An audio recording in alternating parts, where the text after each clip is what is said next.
Ce mercredi 29 février, la Fédération nationale des SAFER a organisé une conférence sur la protection et la revalorisation des terres agricoles, véritable sujet pour le territoire réunionnais. Cette conférence s'est déroulée sur le stand de l'Odéadom au cœur du Salon de l'Agriculture. Nous avons à la fois des terres qui sont en friche, 6 000 hectares de terres en friche et puis malheureusement 4 000 hectares de terres en déprise. Donc il y a une nécessaire intervention publique pour encourager la remise en culture des différents terroirs. Donc on le fait avec le département, avec la mise en place d'un dispositif d'aide en faveur des propriétaires non exploitants qui peuvent vendre leur terrain soit à des jeunes agriculteurs, soit dans le cadre d'extension d'exploitation.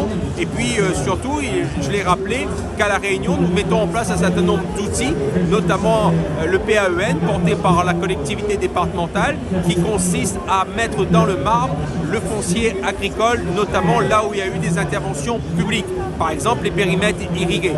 Donc c'est essentiel si nous voulons préserver l'outil de travail de nos agriculteurs, si nous voulons faire en sorte que l'objectif de tendre vers la souveraineté alimentaire soit un objectif réalisable, qu'on puisse garder le foncier agricole nécessaire pour nos agriculteurs pour qu'ils puissent nourrir notre population. Un peu plus tard, le village Réunion a accueilli la ministre chargée des Outre-mer qui a souligné l'excellence de l'agriculture ultramarine. Je compte venir vous voir avant l'été, je ne sais pas encore précisément où parce que je suis en train de caler les différents déplacements parce que je souhaiterais me rendre dans les différents territoires d'outre-mer avant l'été dans leur ensemble. Et donc évidemment, il y aura la Réunion et la Réunion le plus rapidement possible. C'est évidemment extrêmement important pour la France et l'outre-mer, c'est une chance pour la France pour différentes raisons, à la fois pour l'aspect environnemental, pour le rayonnement de la France à travers le monde, pour la perspective aussi que ça peut offrir. L'outre-mer, c'est la France. Donc voilà, avec beaucoup de spécificités, une histoire extrêmement importante, des perspectives économiques.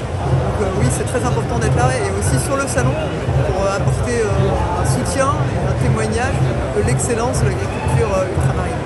Marc Fesneau, ministre de l'Agriculture, a lui abordé le sujet de l'autonomie alimentaire. M'étais rendu à La Réunion il y a quelques mois avec la Première ministre Elisabeth Borne et ça nous avait permis de regarder un certain nombre de sujets. Alors on a essayé d'avancer sur certains, on n'a pas avancé sur tous, reconnaissons-le. C'est l'occasion de faire un point rapide là et après on fera un point plus long pour regarder sur ce que sont les besoins des Réunionnais, des agriculteurs réunionnais, sur la question de l'installation, sur la question des usages de produits phytosanitaires. C'est vrai qu'il y a des territoires ultramarins, on a le sentiment toujours qu'ils sont traités comme tout le monde et en même temps à part de tout le monde par rapport à des besoins qui sont aussi les autres pour pouvoir produire. Et donc c'est ça qu'on doit continuer avec La Réunion. Mais qu'il y a beaucoup d'atouts La Réunion et qui est déjà très engagée sur cette question de diversification et cette volonté d'atteindre l'autonomie alimentaire. Je l'avais vu quand j'étais allé il y a quelques mois et c'est un élément important.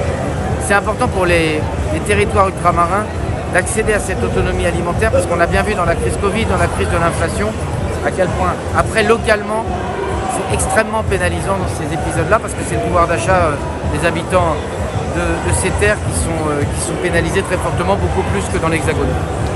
Enfin, Serge Hoareau, Gilles Hubert et Jean-François Nativelle ont reçu l'ADF, l'Association des départements de France.